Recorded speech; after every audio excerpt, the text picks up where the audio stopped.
Warahmatullahi wabarakatuh. Kepada Bu Febri MSI, kami kelompok bab 5 ekonomi manajerial ingin mempresentasikan materi konsep dasar analisis produksi dengan beranggota kelompok Adi Kurniawan, Ridho Nurdiansah, Emraihan Putra Firdan, Muhammad Al-Fatih, Solahuddin Robani. Selanjutnya akan saya presentasikan, yaitu konsep dasar sistem produksi. Produksi adalah bidang yang terus berkembang selaras dengan perkembangan dengan teknologi, yang dimana produksi memiliki suatu jalinan timbal balik dua arah yang sangat erat dengan sebuah teknologi. Selanjutnya, karakteristik sistem produksi, yaitu dibagi dengan 4. Yang satu, mempunyai komponen-komponen atau elemen-elemen yang saling berkaitan dengan satu sama lain dan membentuk suatu kesatuan yang utuh. Hal ini berkaitan dengan komponen struktural yang membangun sebuah sistem produksi. Yang kedua, mempunyai tujuan yang mendasari keberadaannya, yang berupa menghasilkan produk, barang dan jasa berkualitas yang dapat dijual dengan harga kompetitif di pasar. Yang ketiga, mempunyai aktivitas berupa proses transformasi nilai tambah input yang menjadi output secara efektif dan secara efisien. Yang keempat, mempunyai mekanisme yang mengendalikan pengoperasiannya yang berupa optimisasi pengalokasian sumber-sumber daya. Selanjutnya, elemen input dalam sistem produksi.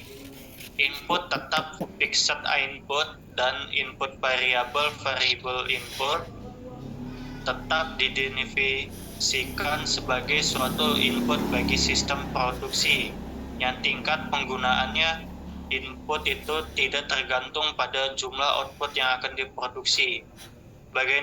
Bagaimanapun juga perlu diperhatikan bahwa input tetap hanya dipertimbangkan untuk periode jangka pendek, short run periode.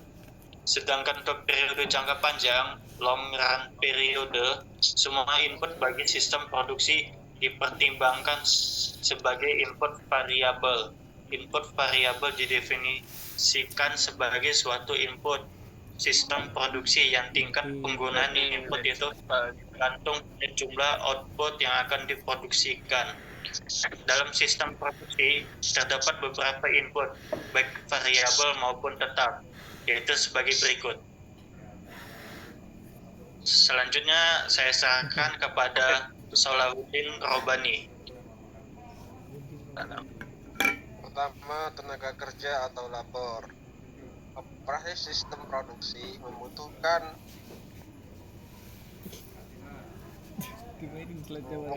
intervensi manusia dan orang-orang yang terlibat dalam proses sistem produksi dianggap sebagai input tenaga kerja atau labor. Yang kedua, modal. Operasi sistem produksi membutuhkan modal. Dalam ekonomi manajerial, berbagai macam fasilitas peralatan, mesin produksi, bangunan pabrik, gudang, dan lain-lain dianggap sebagai modal. Yang ketiga, material. Agar sistem produksi dapat menghasilkan produk manufaktur, maka diperlukan material atau bahan baku. Dalam ekonomi material diindikasikan sebagai input variabel. Selanjutnya, yang keempat ada energi. Mesin-mesin produksi dan aktivitas pabrik lainnya membutuhkan energi untuk menjalankan aktivitas itu. Dalam ekonomi manajerial, berbagai macam bahan bakar, minyak, tenaga pabrik, air, dan keperluan pabrik dan lain-lain dianggap sebagai input energi. Selanjutnya, tanah. Sistem produksi manufaktur bukan lokasi atau ruang untuk mendirikan 5 pabrik, gudang, dan lain-lain. Dalam sistem industri manufaktur atau jasa lainnya, Input tanah diklasifikasikan sebagai input tetap. Dan selanjutnya ada informasi. Dalam industri modern, informasi telah dipandang sebagai input. Berbagai macam informasi tentang kebutuhan atau keinginan konsumen, komoditas, permintaan pasar, harga produk di pasar, perilaku pesaing di pasar, peraturan ekspor dan impor, kebijaksanaan pemerintah. Dan selanjutnya ada manajerial. Sistem industri modern yang berada dalam lingkungan pasar global yang amat sangat kompetitif membutuhkan perencanaan, pengendalian, koordinasi, dan kepemimpinan yang efektif untuk meningkatkan prevensi sistem itu secara terus-menerus. Selanjutnya, karakteristik dari proses. Yang pertama ada kapasitas, efisiensi, efektivitas, dan fleksibilitas. Dan selanjutnya kapasitas. Kapasitas adalah tingkat output maksimum dari suatu proses. Karakteristik ini diukur dalam unit output per unit waktu. Sebagai misalnya, pabrik semen memiliki kapasitas produksi 2 juta ton per tahun, atau perusahaan asuransi memiliki kemampuan memproses 100 klaim per minggu.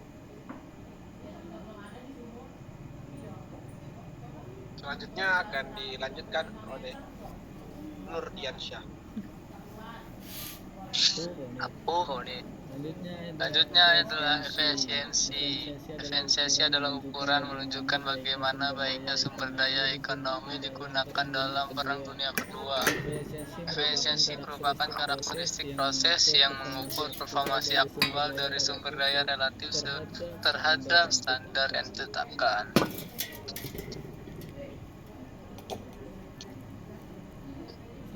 Selanjutnya di sini ada efektivitas. Efektivitas merupakan karakteristik lain dari proses yang mengukur derajat panas tubuh, pencapaian output dari sistem produksi.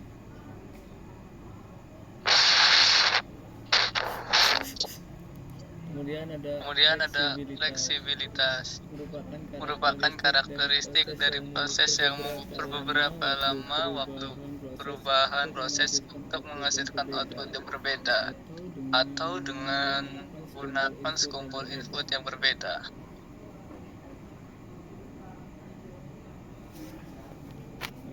Kemudian ada elemen output dalam sistem produksi, yaitu proses dalam sistem produksi dapat berbentuk barang atau jasa yang dalam buku ini disebut sebagai produk. Pengukuran karakteristik outputnya mengacu kepada kebutuhan atau keinginan konsumen dalam pasar yang amat sangat komparatif sekarang.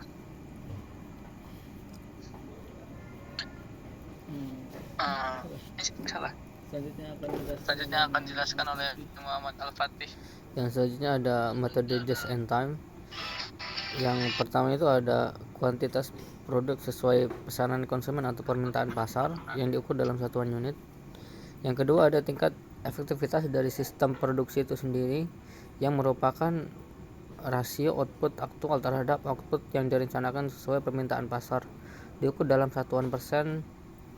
Yang ketiga ada banyaknya jumlah produk yang cacat yang dapat diukur dalam satuan unit atau persentase dari output total yang diproduksi sesuai permintaan pasar. Yang keempat ada biaya per unit output diukur dalam satuan mata uang seperti rupiah per unit atau dolar per unit dan lain-lain. Yang kelima karakteristik kualitas produk sesuai keinginan konsumen.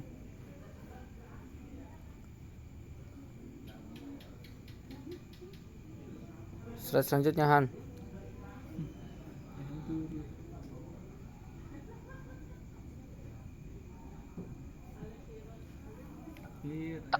Rian. Mulai diem aja. Muhammad Al-Fatih. Udah kuping.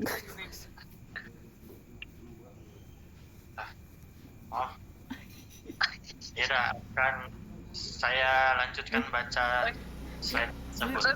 Slide-nya Raihan, slide-nya ganti. Oh, udah ya. Yang selanjutnya ada konsep Banyak dasar nonton anime. produksi yang berfokus pada Nggak ngomong. efisiensi, yaitu memproduksi output semaksimum Siapa mungkin yang dengan baca? tingkat penggunaan input yang tetap. Yang kedua, Woi, memproduksi. mana Patih? Nah, yang selanjutnya konsep dasar teori produksi yang terdiri dari yaitu memproduksi output semaksimum mungkin dengan tingkat penggunaan input yang tetap.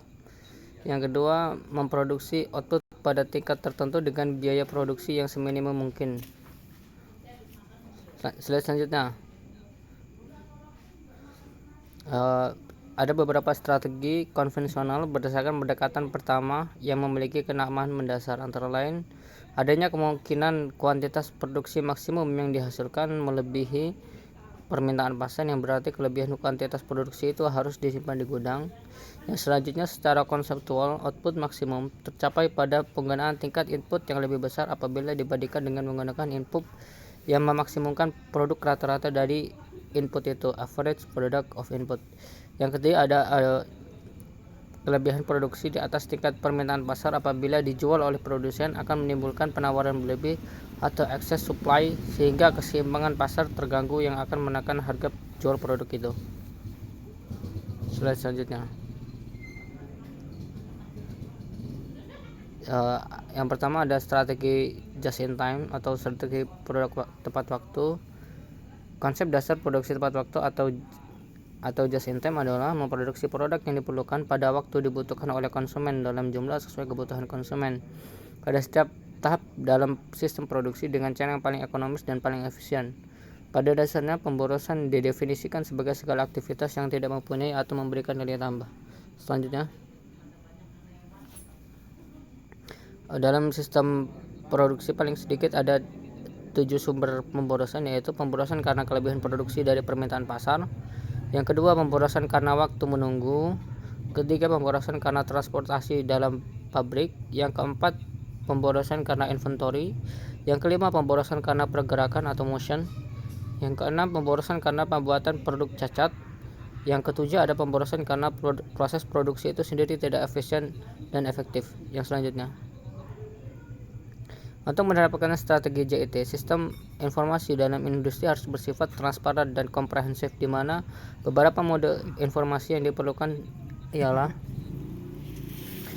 daftar pemasok material dalam program JIT, laporan kualitas yang komprehensif dalam perusahaan. Yang selanjutnya ada laporan secara rutin kepada pemasok material dan departemen pembelian material dari perusahaan. Yang keempat, pertemuan secara periodik dengan setiap pemasok material. Mungkin itu saja yang dapat kami sampaikan atas presentasi yang kami sampaikan. Kepada Allah saya mohon ampun. Wassalamualaikum warahmatullahi wabarakatuh. Waalaikumsalam.